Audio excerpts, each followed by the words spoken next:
Okay, so OnePlus have just announced an affordable $400 phone, and your gut reaction to this news is probably, why do I care? Because it's fair to say that the vast majority of $400 phones aren't particularly exciting.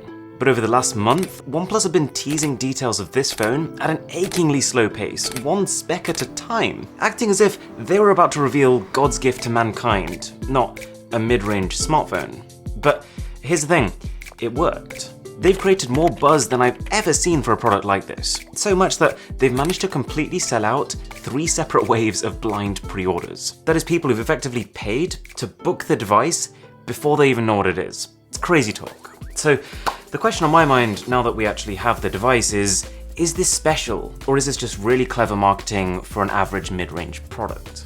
So this is the reviewer's kit. Nice hefty package, and if we slip it open, it's pretty simple. 3 official cases. We've got a black sandstone, a blue sandstone, and clear. And that leaves us with the retail box, what you would get if you went into a store and bought a OnePlus Nord.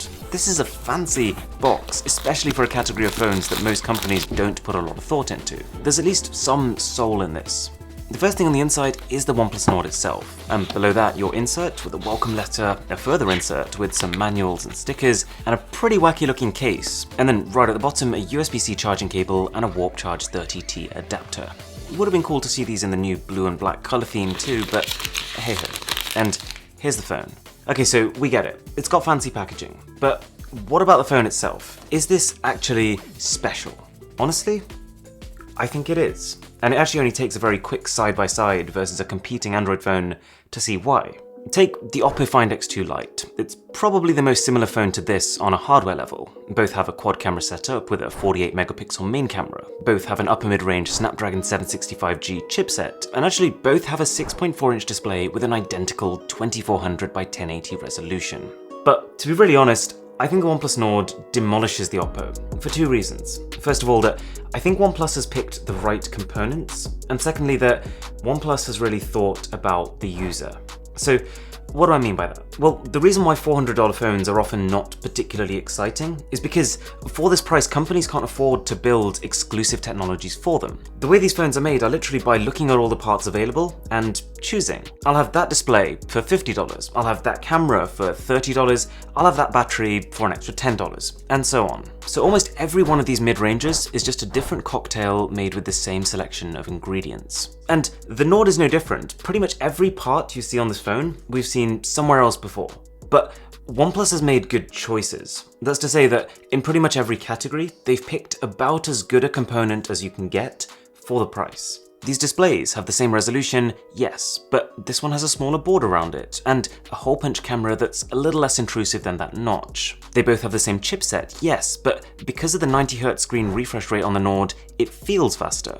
Oppo has a single front camera, OnePlus has dual front cameras, one of them a normal wide-angle lens and the second an ultra-wide-angle. The Nord has 5G, it has a big battery, it has an in-display fingerprint scanner, plenty of RAM and storage. You get the idea. Nothing feels particularly lacking. Except for maybe audio. It doesn't have a headphone jack and the single speaker is not the best. But this is commonplace with mid-ranges.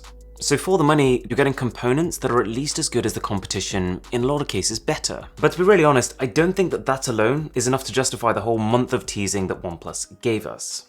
Thankfully though, there is something else. It's the fact that you feel as a user that OnePlus has really kind of thought about what you want. And this sounds kind of self-explanatory. I mean, every company wants to make the best phone for their users, but you really get the impression when you're using this that OnePlus haven't just tried to fill out a spec sheet like most mid-rangers do, they've just tried to make a phone that's good. And the way you can tell is that there's a whole number of things going on here that aren't immediately obvious until you've bought the phone. Like the fact that they've added seals around the openings to protect against splashes. They've made software that's, in my opinion, more inviting than a lot of the competition.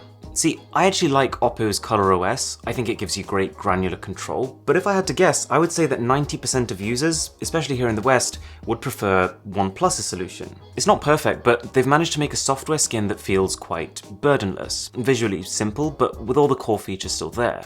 And then for cameras, they've added optical image stabilization, which I don't remember the last time I've actually seen this on a $400 phone, because of this whole fact that it doesn't really show up on a spec sheet. But when you're using the phone, you feel it. It makes a big difference to the quality of the camera experience.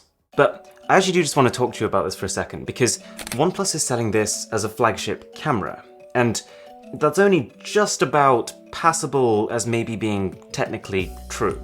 Yes, this has the same main camera as the flagship OnePlus 8, which sounds brilliant, but do remember that this was also the same sensor as the one in the OnePlus 7 last year, and the fact that the three other cameras here, the 8-megapixel ultrawide, the 2-megapixel macro, and the 5-megapixel depth cameras, are not high-end sensors. There are good macro cameras out there, this is not one of them. That said, while calling this a flagship camera is a bit of a push, for $400 you will struggle to find better. By using a camera sensor that OnePlus is already very familiar with, this comes out the box with a whole year's worth of refinements and tweaking, and the result is a camera that has polish. It's pretty similar to what Apple did with the latest iPhone SE. They basically re-released the iPhone 8's camera from a few years ago with more advanced up-to-date image processing, which as a concept might sound like you're actually getting cheated a little bit, but in the end, the results were good, and you were getting that technology at a lower price than you'd ever had before. Like the Nord. This camera doesn't feel cutting edge. I'm not blown away by the clarity, but because of the refinement, it's reliable. It handles dynamic range consistently well. It gets good colors, and OnePlus has fixed the overly red-looking video that their older phones used to produce. This isn't a full review, I've only had the phone for a week, but it's enough time for my solid first impression. And even the front camera is one of the better ones out there. It deals well with harsh backlighting, and given that it is a 32-megapixel sensor, it's pretty detailed too. And I would consider the ultra-wide icing on the cake. It is a good option to have, but it still has some distortion and a lower quality output. The other thing I noticed is haptics, and I actually came into this ready to complain about it, because before I got my phone I was reading through the reviewer's guide, and I could see that inside the phone only has a basic linear motor, pretty much the same thing that you'll find in the Oppo. And to give you an idea of what that feels like, listen to this.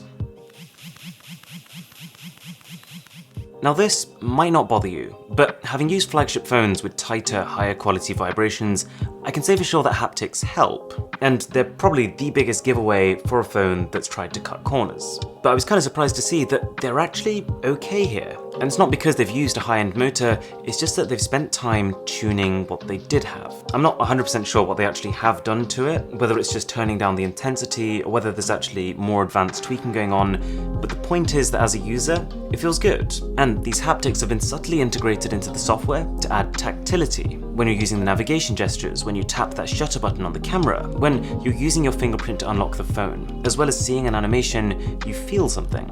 Although, on the note of that fingerprint scanner, it's good, very few errors, and it's one of the fastest. I just wish it was higher up. It's not a particularly huge phone, so you can still manage with your thumb, but there's usually a bit of stretching involved. Compared to the flagship OnePlus phones, the Snapdragon 765G chip does introduce some limitations. I could still play COD Mobile at a smooth 60 frames per second, but on medium settings. And compared to the flagships, the slow motion video isn't as slow, just due to power limitations. So that is pretty much the Nord. But let's just come back to that original question. Is this phone special?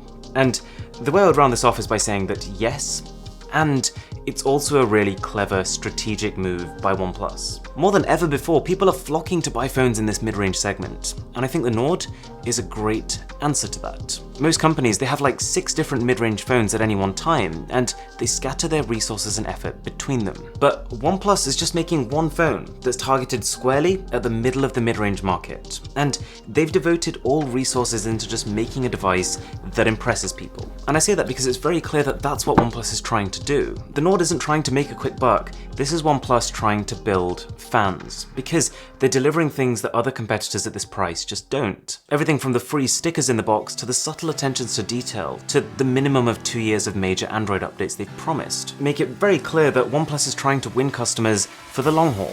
Anyway, my name is Aaron, this is Mr. Who's the Boss, and I'll catch you in the next one.